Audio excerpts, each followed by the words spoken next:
My name is Dana Wyatt. I'm 34, and for 6 years, I was the invisible backbone of Delmere Analytics.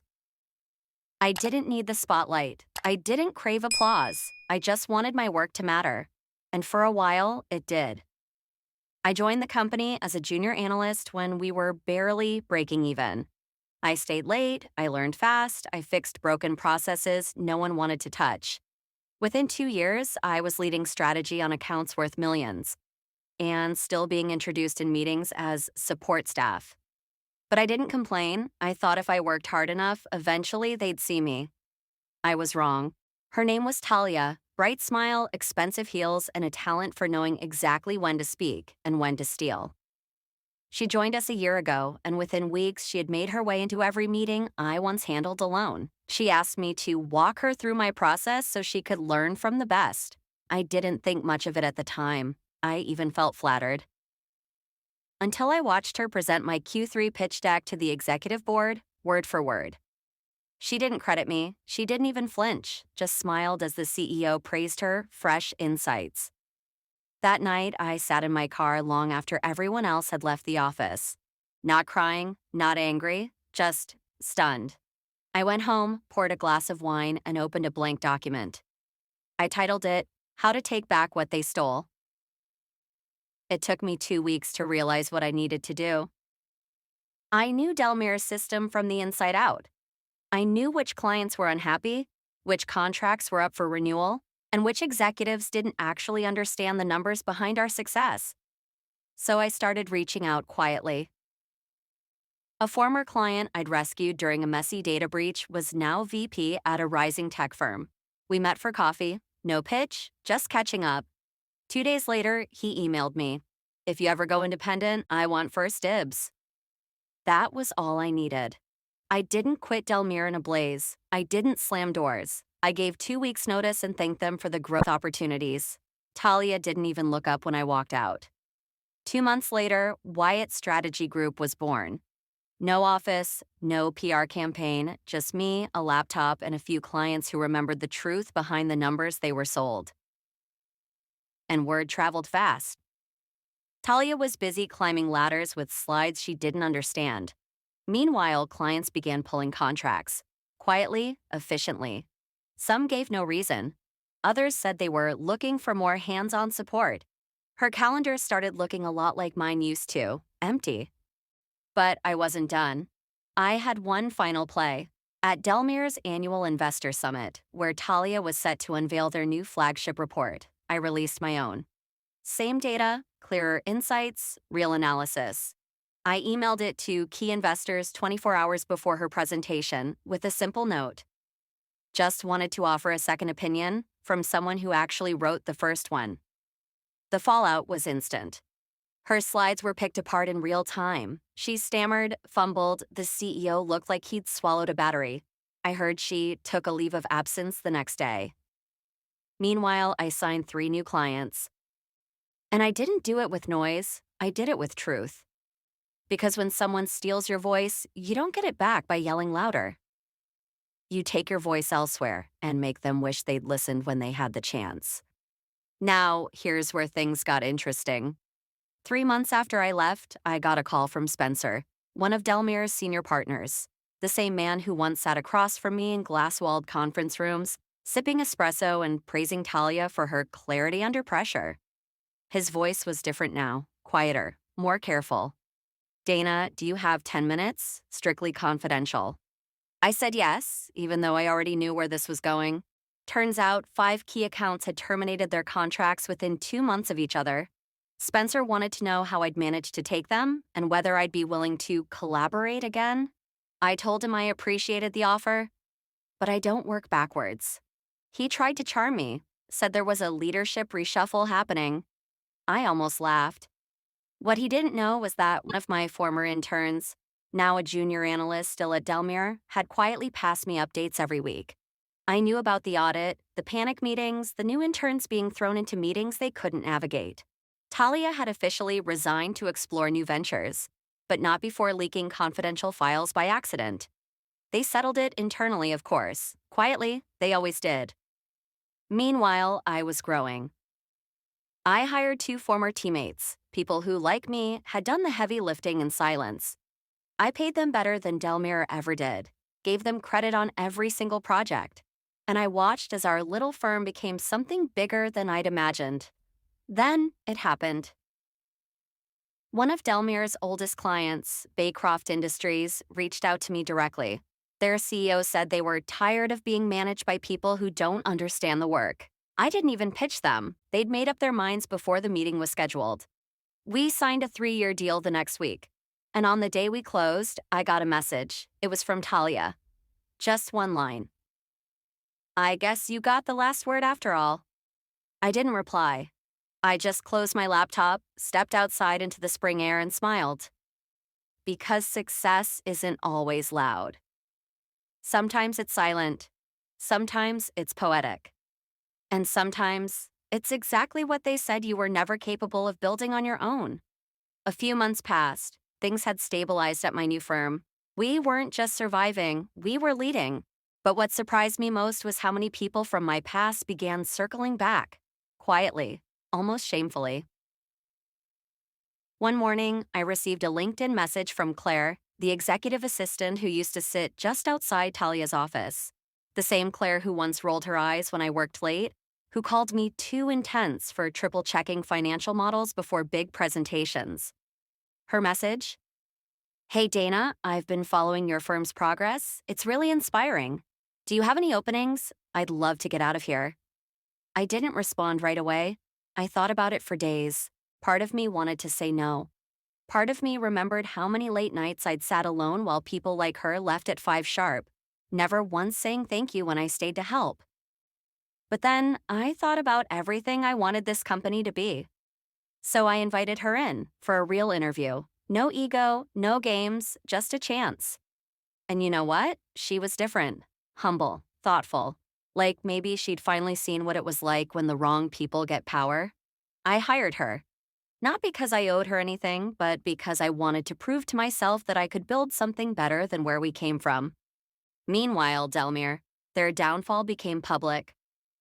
It started with a whistleblower report. Someone finally leaked internal docs about manipulation in client forecasts.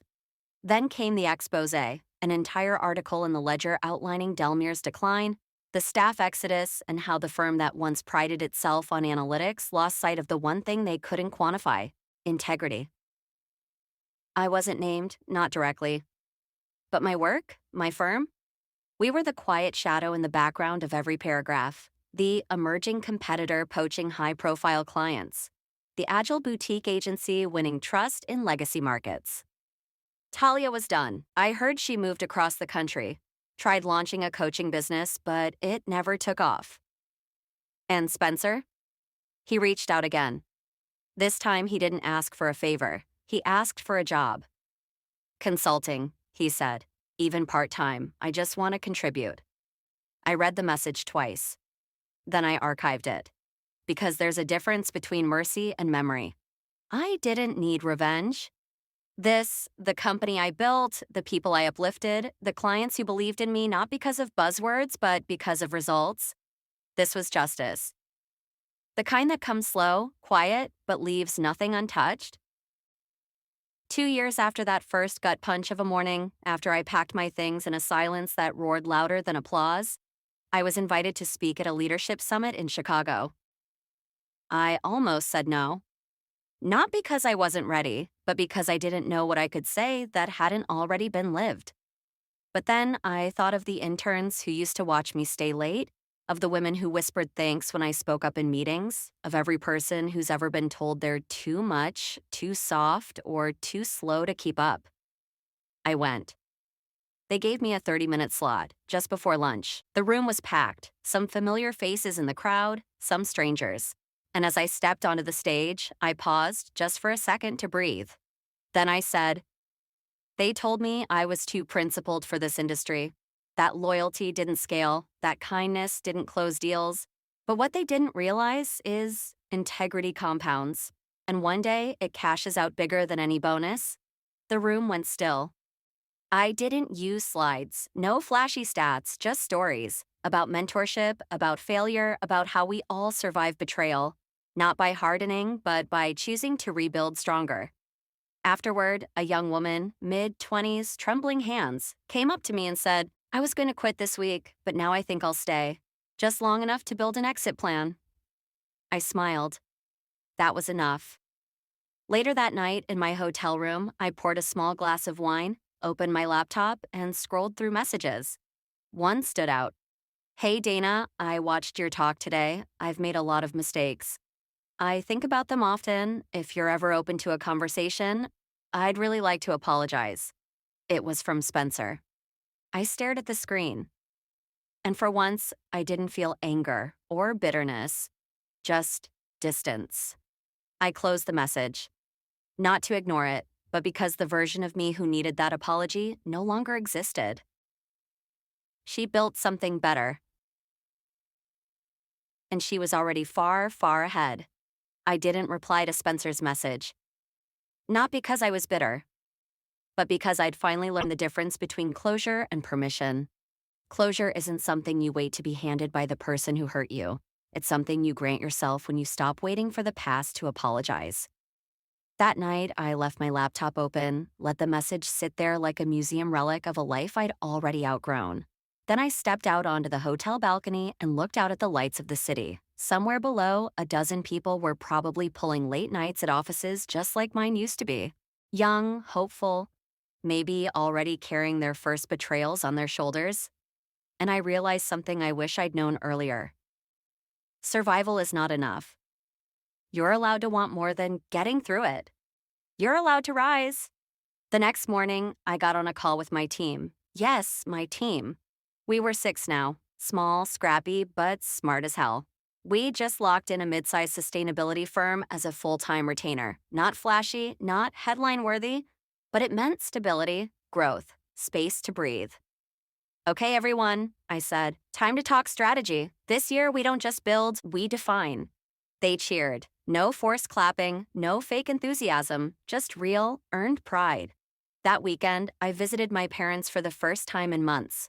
My dad, who used to worry I was too nice to survive corporate life, hugged me tight and said nothing, just held on longer than usual. And my mom, she handed me a dusty old box from the attic. Inside were college essays, awards I forgot I'd won, even the first business card I ever printed. It said, "Dana Caldwell, Strategy, Solutions, People First." That tagline had been mocked once in a boardroom. Too sentimental, too soft.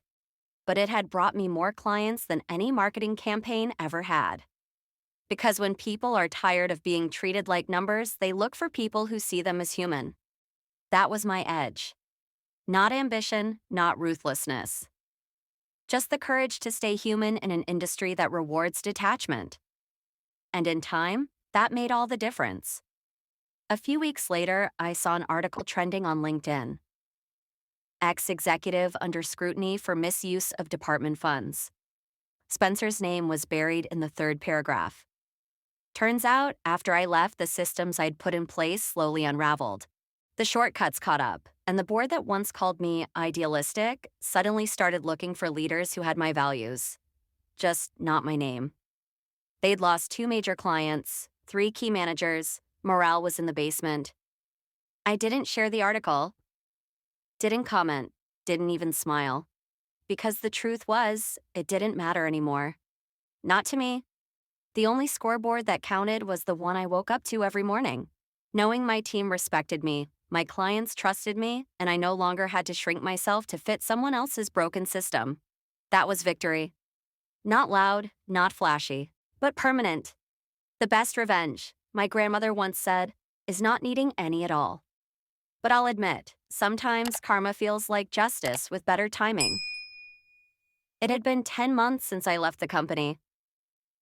10 months since I was dismissed under the guise of realignment, stripped of my title, and escorted out of the glass tower I helped build from the inside.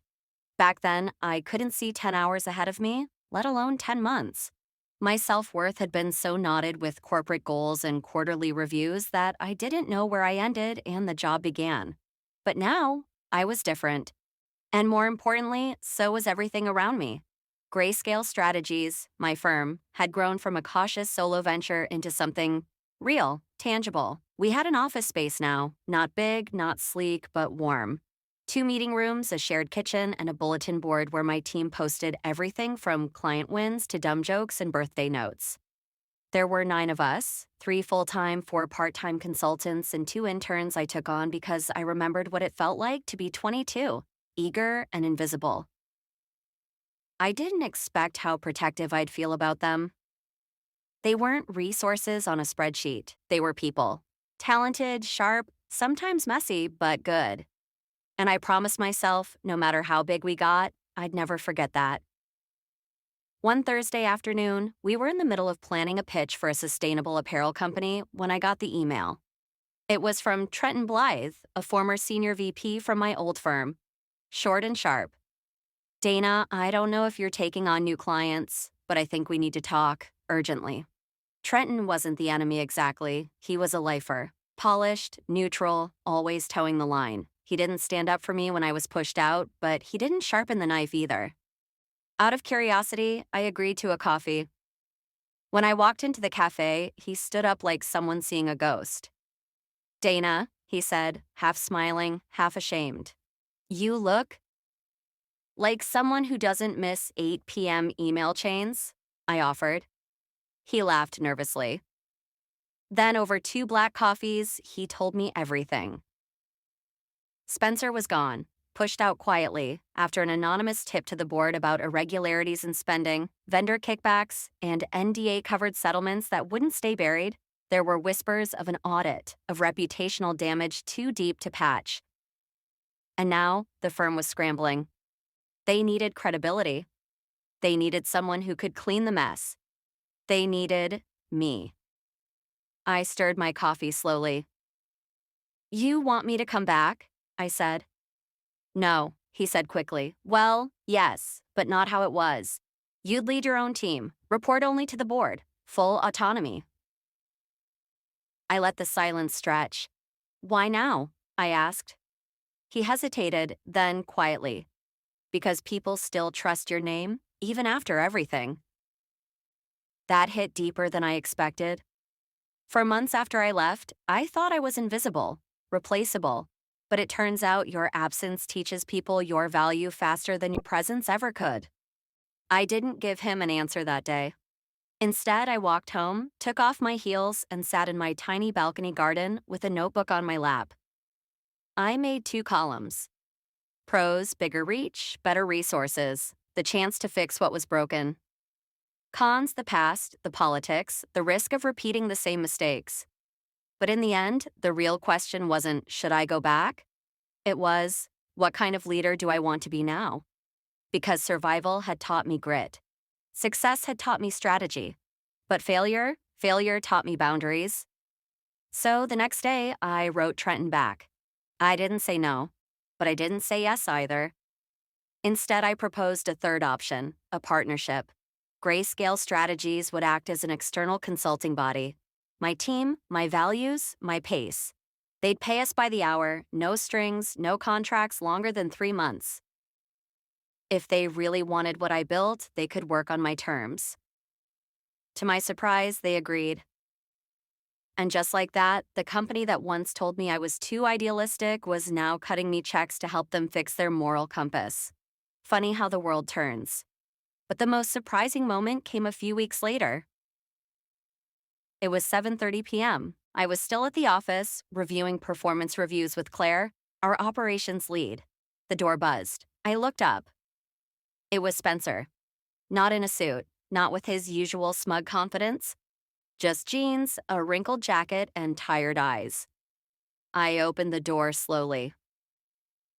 He looked at me like someone trying to remember a dream that turned into a nightmare. Dana, he started. I heard you were consulting now. I just wanted to... He paused, swallowed. To say I was wrong. Silence. He waited for something, maybe forgiveness, maybe rage, but I just watched him, calm. I'm not here for apologies, Spencer, I said. He nodded, like he expected that. I don't expect you to trust me, He sighed. You were right, about everything. And for a second, I felt it. that old need to prove myself, to rub it in. But it passed. Because I didn't need anything from him anymore. Not validation, not revenge. I already had everything I needed. Take care of yourself, I said gently and closed the door. Then I turned back to Claire. Okay, I said, back to the review. You were saying Anna deserves a raise. Claire smiled, a big one. And just like that, we moved forward. 3 months later, on a rainy Thursday morning, we celebrated our biggest contract yet. A global nonprofit had just signed a year-long partnership with Grayscale Strategies. They'd heard about us through a former intern, someone I'd mentored 2 years ago. That's the part that got me most. Word of mouth, built on trust. We didn't get there with flashy ads or boardroom games. We got there by doing the work, with heart.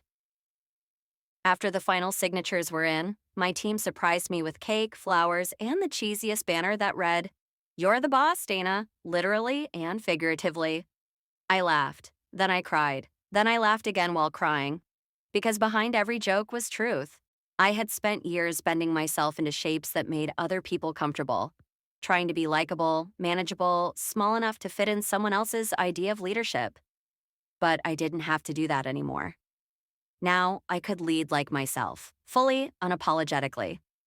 That night, I sat in the office alone for a few extra minutes. The city lights blinked outside. I looked around at the walls, covered in Post-its, sketches, photos from our first team retreat. This wasn't just a business. It was a living, breathing reminder that failure is never the end. Sometimes it's just the door you wouldn't have dared to open otherwise.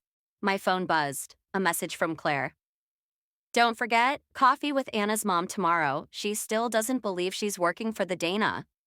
I chuckled. The Dana, huh? Maybe I'd earned that. And maybe, just maybe, I wasn't done writing this story yet. Build the life you were told you weren't tough enough, smart enough, or old school enough to have. Then make room at the table for others to join you. 3 years later, Grayscale Strategies was no longer just a boutique agency, it was a movement. What started in a tiny co-working corner with borrowed Wi-Fi and secondhand chairs had grown into a trusted name among startups, nonprofits, and ethical brands. We had 2 offices, one on each coast, a hybrid team of 40, and a waiting list of clients. Not because we played the same game, but because we redefined it. But success didn't erase the past. It reshaped it. I remember one particular afternoon. I was flying back from a speaking event in Austin. On the plane, I spotted a familiar name in an article someone was reading beside me, Liam Cross, my old boss, the one who called me too soft for leadership before replacing me with a former investment banker who eventually torched the division I built. The headline? Once a rising star, Cross Ventures, now on the brink of collapse amid internal scandal. I didn't feel joy. I didn't feel pity. I felt calm. Because life had already taught me, karma doesn't rush, but it always shows up. I took out my notebook, the one I always travel with, and started sketching ideas for our next mentoring cohort. We'd recently launched an internal program helping young women from underrepresented backgrounds build leadership careers in consulting. For me, this was the real legacy. That same week, I got a message request on LinkedIn from Liam. He wrote, Dana, I've been following your company's growth. I'd love to connect and possibly explore opportunities together. Your leadership clearly struck a chord with people. Maybe I was wrong about what the industry needed. I stared at the message. Then I archived it. No clapback, no revenge speech, no second chances. Because the lesson wasn't his to learn, it was mine to live. I had spent years waiting for someone to hand me permission, to validate my instincts, to say, you were right. But I didn't need that anymore. I had proof in my people, in our results, in the emails from young women saying, I never saw myself doing this work until I found your story. Now that's real power. And I plan to use every bit of it, not to climb the old ladder, but to build a new one. One that doesn't break when someone else dares to climb too. I didn't need to burn bridges. They collapsed on their own. All I did was build a better one. It was late autumn when I got the letter. Not an email, not a LinkedIn message. A real letter, signed, sealed, stamped, from the board of directors at Cross Ventures. Formal tone, desperate subtext. We are undergoing restructuring and are seeking trusted leadership to stabilize our brand reputation. Your name came up multiple times. We would be honored to discuss a potential advisory role. I laughed. Not a bitter laugh, not cruel, just free. Because the woman they fired for being too soft had now built something they couldn't fake, replicate, or replace. And now they wanted a taste of it. I folded the letter once neatly and set it aside.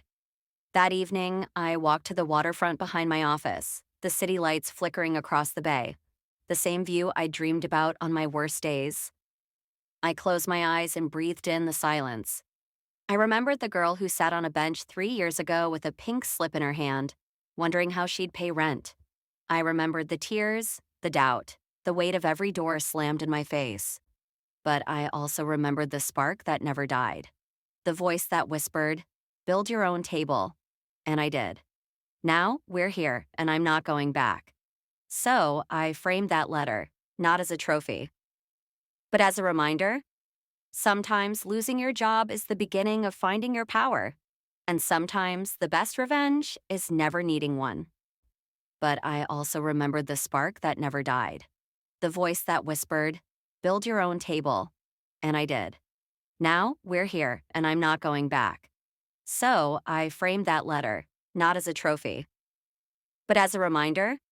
Sometimes losing your job is the beginning of finding your power, and sometimes the best revenge is never needing one.